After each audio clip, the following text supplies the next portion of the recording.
Inabangan kagabi ang paglilipat ng kulungan kay Janet Lim Napoles matapos ipag-utos ng Sandigan Bayan na ipiit siya sa BJMP facility sa Camp Bagong Diwa sa Taguig.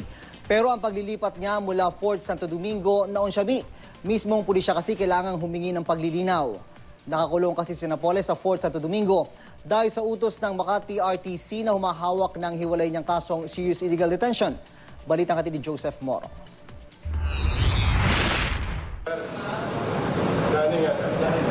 Accused Janet Lim L. Napoles is ordered detained at the Bureau of Jail Management and Penology Female Dormitory at Camp Bagong Diwa, Bikutan, Taguig City.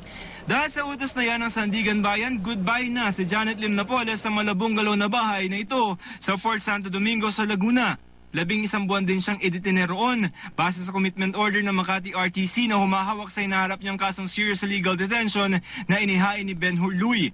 Pero kasunod ng utos ng Sandigan Bayan, anumang oras ay ililipat na siya sa female dormitory ng BJMP dahilan upang maiyak daw si Napoles ayon sa kanyang abogado. Anong feeling niyo dun sa mga reaction ng mga tao sa kasong pinakaharap niyo?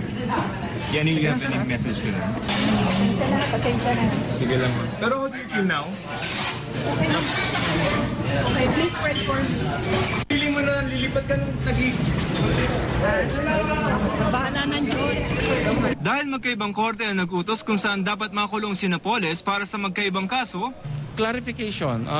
Kami, i-clarify namin sa court kung paano mako-comply yun. posibleng idetine si Napoles sa isolation room ng BJMP Female Dormitory na pinagkukulungan din sa kapwa-akusadong si Atty. Gigi Reyes, dating Chief of Staff ni Senador Juan Ponce Enrile. Kay Reyes umano ibinigay ni Napoles ang komisyon ni Enrile ayon sa whistleblower na si Ruby Tuason. Sabi ko at least may makakasama siya doon. Panibagong adjustment, panibagong environment. Samantala, kasunod ng pagkatig ng Sandigan Bayan sa hiling ng prosekusyon, Accused Juan Ponce Enrile is hereby suspended from his position as Senator of the Republic of the Philippines and from any other public office which he may now or hereafter be holding for a period of 90 days.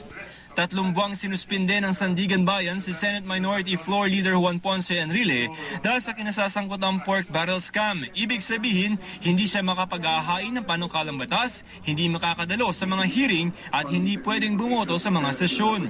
Hindi umubra sa Sandigan Bayan ang posisyon ni Senador Juan Ponce Enrile na nagsasabing tanging ang Senado lamang ang maaaring makapagpasuspinde sa isang senador tulad niya. Ayon sa kampo ni Enrile noon, sabi raw ng konstitusyon, 2/3 ng mga miyembro ng Senado ang maaaring makapagpatasik o magpasuspinde sa isang senador.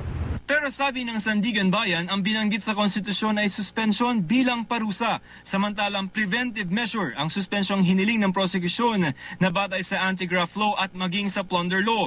Ibig sabihin, hindi ito parusa, kundi para maiwasan lamang na magamit ng nasasakdal ang kanyang posisyon sa paglilitis ng kanyang kaso. Para maipatupad, bibigyan ng kopya ng utos ang Senate President na kailangan naman magpasa ng report sa loob ng 5 araw, kaugnay sa naging aksyon nito. Pero may pagkakataon pa raw iapela ang utos, tulad din sa pagsuspinde kay Senador Jinggoy Estrada noong July 18. Kaya hindi pa rin daw maituturing na suspendido ang dalawa. Sakaling tapos na ang pagdinig at kung mahatulang makulong, pwede na nilang gampanan ang kanilang tungkulin pero habang nasa loob ng piitan. Tulad ng ginawa ni Senador Antonio Trillanes IV na may binubuno pang parusang kulong dahil sa kasong rebelyon ng maging senador. Joseph Morong, GMA News.